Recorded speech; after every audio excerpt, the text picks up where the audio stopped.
Welcome to another episode of Realign to Thrive. I'm Diana Lockett, and I have the privilege today of interviewing an incredible man, Philip McKernan. Philip comes to us from Ireland, and I had the privilege of meeting him. I've been following his work for a while, listening to some of his produced work, reading his book, and I had the opportunity to attend a retreat in Boulder, Colorado in 2019 that really foreshadowed my life in a way that I could never have imagined the life that I'm living now. So I'm so grateful to invite Philip to our set today. Thank you so much for being here, Philip. Thanks for having me. I appreciate it. My pleasure. I'm going to go over some of the things that I know you have been doing in the world and in your life, and you can fill in the blanks. Philip is a writer. Philip is a filmmaker, a speaker, and I understand that you have spoken at Olympic events and at the Pentagon. Correct? Correct. Yes. Yeah. Philip is a modern day philosopher and a pioneer of life-changing experiences. And my experience of Philip is incredible, genuine servitude. That Philip is really here to help people to awaken to their greatest life, their greatest power, their wisdom, to make the world a better place. And he comes to us from his, correct me if I'm wrong, his castle in Ireland? Not quite yet. We're Not yet. in the middle of the restoration process. The castle is about 5 minutes drive where I'm sitting right now. And it's been there for probably 600 years. So it's going to wait another 6 months or so for us to bring it back to life a little bit. What an experience. What a life experience, right? Like, who would have known?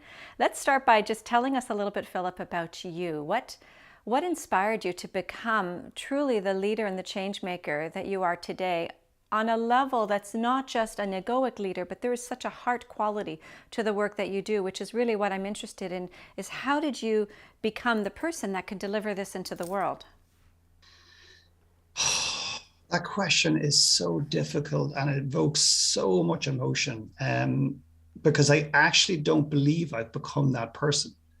And that might be the oddest answer, but I don't, as you say that, it's not that I don't believe I have value. It's not that I don't believe the work we do, it matters. I just don't believe I've become that person because I feel that when I become that person, I feel that's the end of the road for me. I feel that the work comes through me. I think people are way too kind and complimentary to me. I feel I'm a vessel. I've never felt this clear before about the work I do. I'm here to show up, and whatever comes through me comes through me. And therefore, I think I'm becoming whatever it is I'm becoming in the world, as opposed to having arrived at any particular place. Totally get that. And I believe we are always becoming. That's part of our journey of our humanity, is we're always becoming. I love how you use the word that you are a vessel for the work to be transmitted through you. I totally understand that concept, and I see that in your presence. When did you first realize that you had this opportunity to sort of, let me just say, get out of your way and allow the flow to come through you? When did that become your reality? When did you realize that? Because I believe you've always had it, but there was a moment where you must have stepped out of the way and let it happen. Always had it, and I've always felt it. I've always felt the burden of it, and I've always felt the energy of it, and I've always felt the uncertainty and fear around what to do with this. I couldn't name it. I didn't know how to connect with it, and I didn't know what to do with it. And I'm 49 years old, and I would say that the first time I fully allowed that sense, that feeling, that energy to arrive was probably 3 or 4 years ago. And I was at a Brave Soul event, which we run on the west coast of Ireland. And I won't get into maybe too much details because it's too long a story, but there was a man in the room and he had a lot of unfinished business with his parent, with his mother. And this might freak some people out, but in that moment, she was in the room and she was speaking right through me. And this tunnel between me and this man, this connection happened. And I just let it go. I didn't fight it, which I typically would have. And at the end of it, he got the message that has transformed his life because he heard the words he desperately needed to hear to some extent. And his mother went to the grave, not necessarily verbalizing that. And everyone else in the room was like, they were like in shock. And one woman just said, I came all the way to Ireland just to witness that. And I don't even know what she witnessed, but that was the first time I absolutely felt the power of it. but not feeling it came from me, which is where my ego wanted to own it, and I chose not to allow that to happen. Yeah.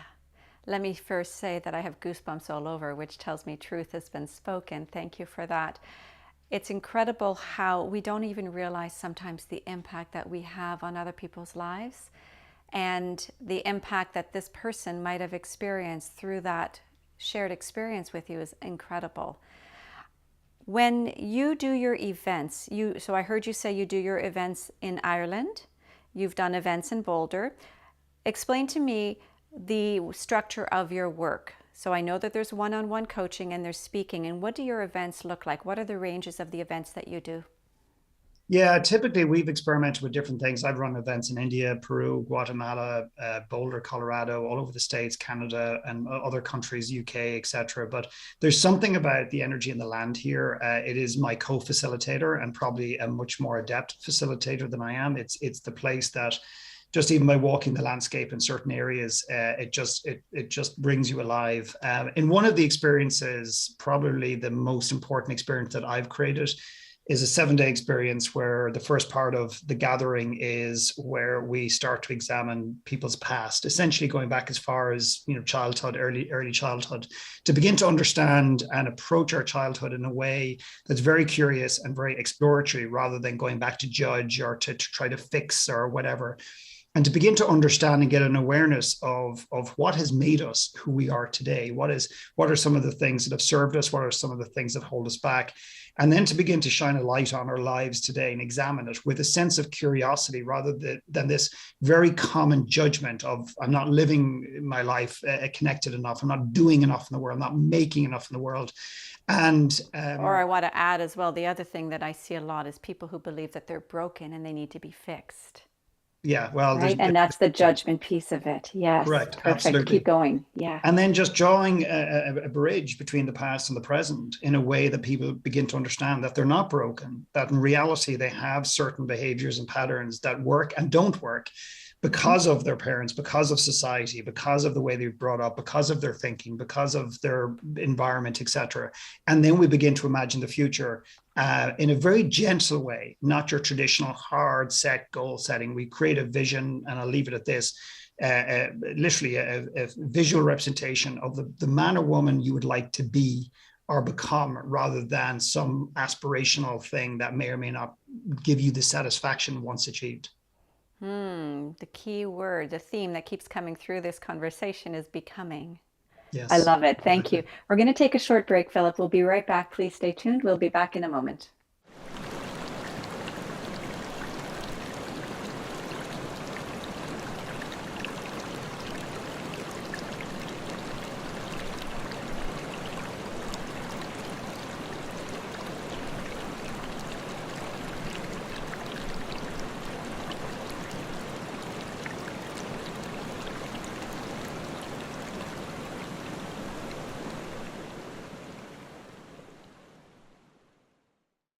Welcome back. I'm here today with Philip McKernan, and we're talking about how we are always becoming, and sometimes we need to get out of our way to allow that process to unfold. And Philip has been sharing his genuine wisdom with a large audience across the world for many, many years.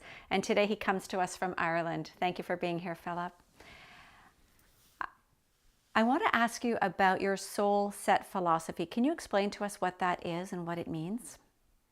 Yeah, I feel that there's so much emphasis on the mind, and the mind is obviously a powerful tool. If I could, I suppose, simplify it, is I see my laptop as my mind, and it's a very effective thing. It's a way to analyze, to measure, to question to some extent. But I suppose, soul set, if I had to sum it up in one word, is just intuition.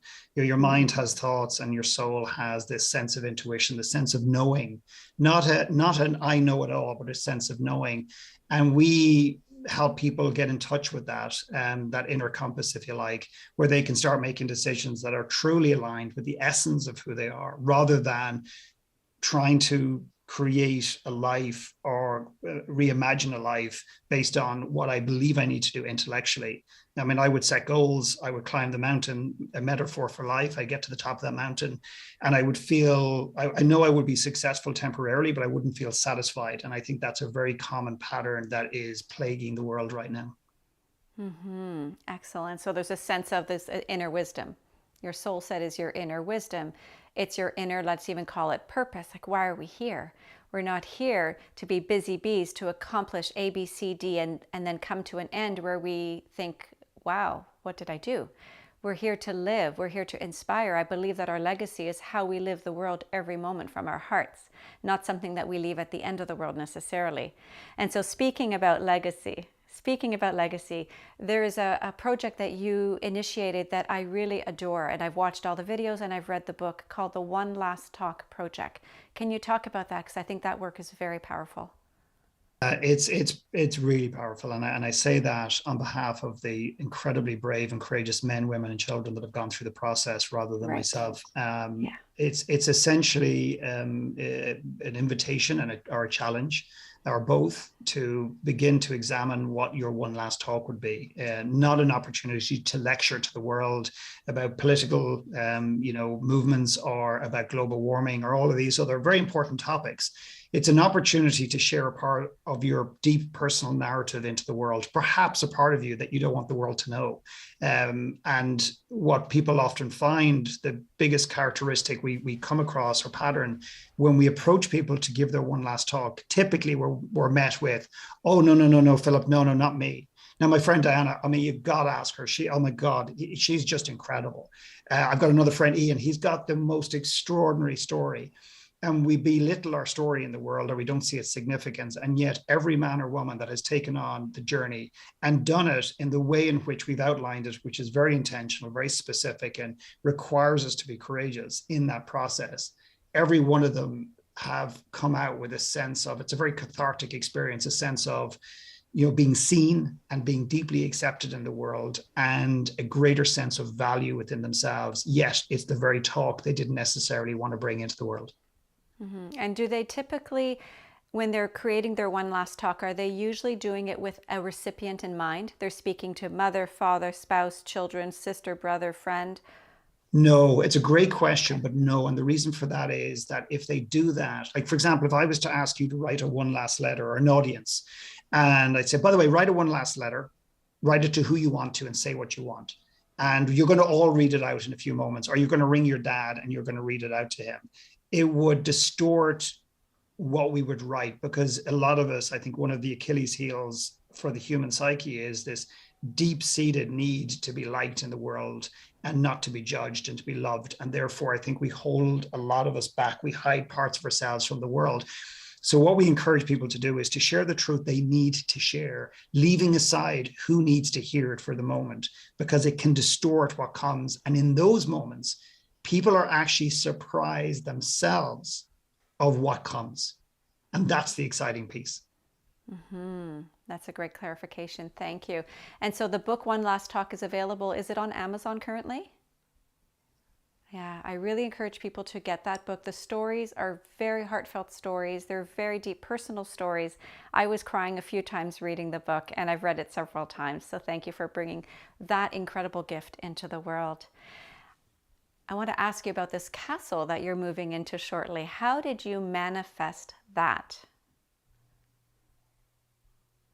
So for people who don't know about the power of manifestation, I believe that Philip manifested this castle, and I want to hear about your story about that. Bottom line is, we were living in the United States, living in Boulder. We had 9 years in Canada, 4 years in the US, and we weren't planning on coming back to Ireland. Eventually, perhaps, whatever eventually means. And long story short, we did this road trip across Canada, and it was across the United States, and it was an unmitigated disaster in so many ways. Like, it rained all the time. We crashed the RV twice, not seriously, and literally got to a point where the universe, I believe, we went into a car park, and the barrier that comes down, it came down prematurely and hit the camper van. And it was almost like, I'll never forget, it was almost like the universe was saying, what are you doing? Get back on a plane. Pay attention. Exactly. And literally happened. And we had to drop the RV back. We got on a plane. We came back to look at this 700-year-old castle. We don't know exactly, may never know exactly. And it's very modest in size. It's not a Disneyland, and it's not a Buckingham Palace, but its significance is extraordinary. And when we walked into the place, there was a sense that we weren't here to buy anything or invest in anything, and we were becoming stewards of this place if it allowed us to be. And I believe that this place has been waiting 500 or 600 years for us to come along, or vice versa. And the last thing I'll say is, we went in all gung-ho, guns blazing, plans and strategies to some extent. And then we realized very quickly, we are there to listen to the silent, soft whispers that this place has in its walls. It was built when the Mona Lisa was being painted, to give you some context of the history. And our job now is to begin to listen to what the place needs. And our jobs as stewards, our custodians, is to bring it back to life, to create a place of healing, growth, and leadership. And when I say leadership, to people to come out of this place and to go and to do the things that will enable us to leave this world in a better place than we found it. Because ultimately, that is the most meaningful journey for all of us, and bringing our gifts into the world. And that's the work I want to do, and I want to help people do that. Completely agreed. And so is it your intention then to host retreats, to bring people in as a retreat opportunity? Small, very small, intimate gatherings. And we've heard two pieces of information just recently. A historian dug it up, is that it turned out that the family who ran the kingdom built 22 castles, and 21 of them were built to protect the one in the very center of the kingdom, which turns out to be the one that we are stewards of. And Tolkien, if you're into Lord of the Rings, he stayed on the property, we just discovered, multiple times. And it just keeps giving. It just keeps giving. And I believe when people come, it's the sort of place, the energy that allows you to access parts of yourself that I believe perhaps we haven't gotten to. And I'm excited to see what will happen when people go back and bring that to the world in whatever way they see fit. It sounds amazing. I will look forward to hopefully one day visiting. We're going to take another quick break. We'll be right back.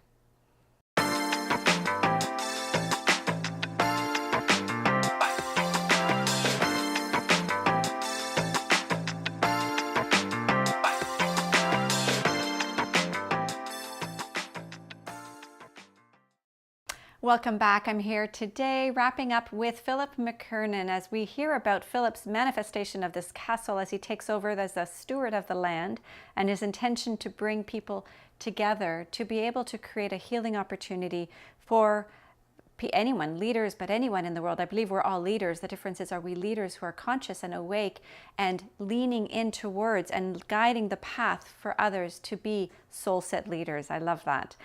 I have a question for you, Philip. If I was to ask you, what is your superpower? What would you say?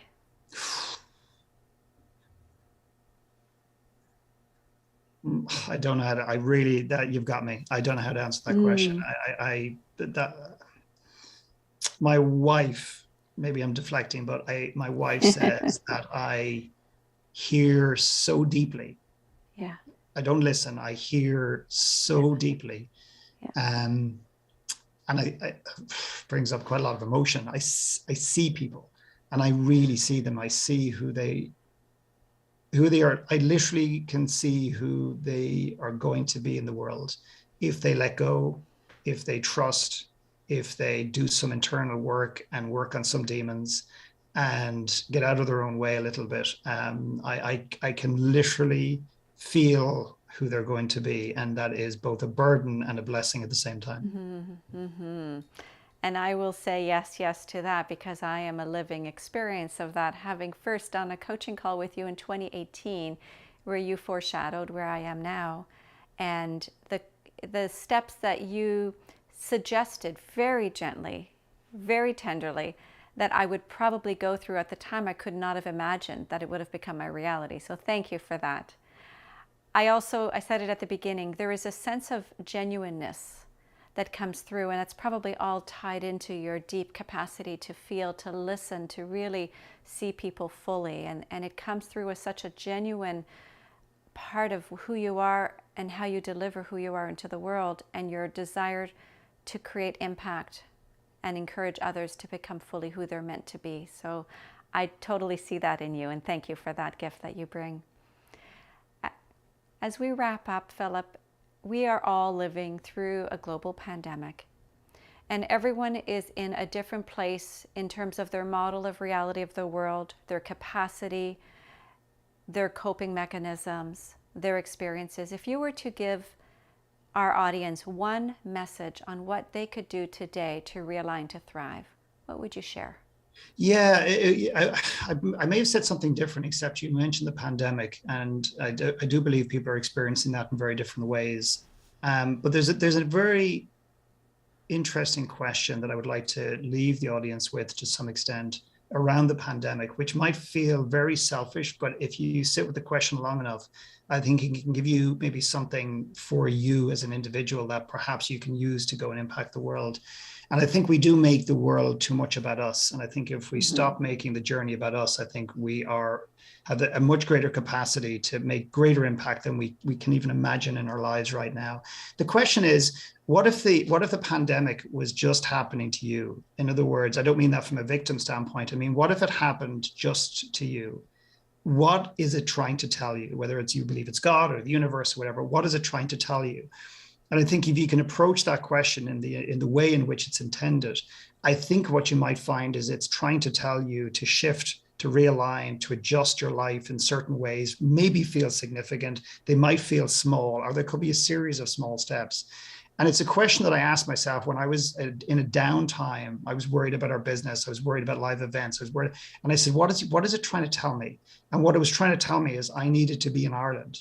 And that was my truth. And it gave me this incredible gift, which then allows me to create a platform to come back and gift the world in my own way. So that's maybe the question rather than a statement that I would like to leave the audience with.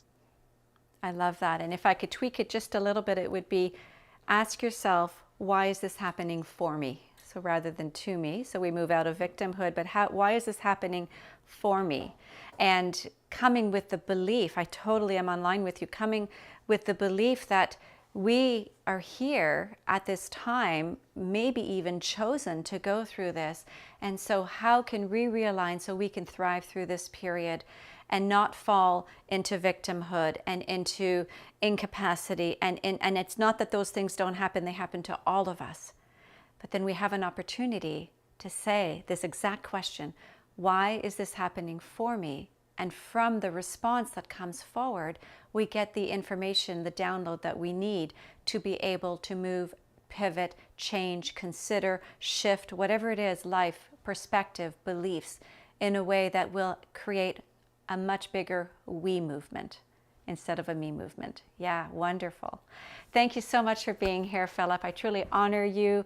I love the work that you're doing in the world. I love to be in your presence. Your wife is a beautiful woman. I want to give a shout out to Pauline, who I know does so much of the behind the scenes bookings and stuff. Thank you, Pauline. And I look forward to reuniting maybe one day in Ireland. That'll be great. Thank you so much for doing this, and thank you for having me on and holding some beautiful space here today. I really appreciate it. My pleasure. Thanks so much for tuning in today. Wasn't that a great episode? I am so excited to bring to you heart-centered leaders who are making global impact in the world as a beautiful imprint for all of us that we too can make a difference. Until we meet again, I'm Diana Lockett, and know that you can always realign to thrive.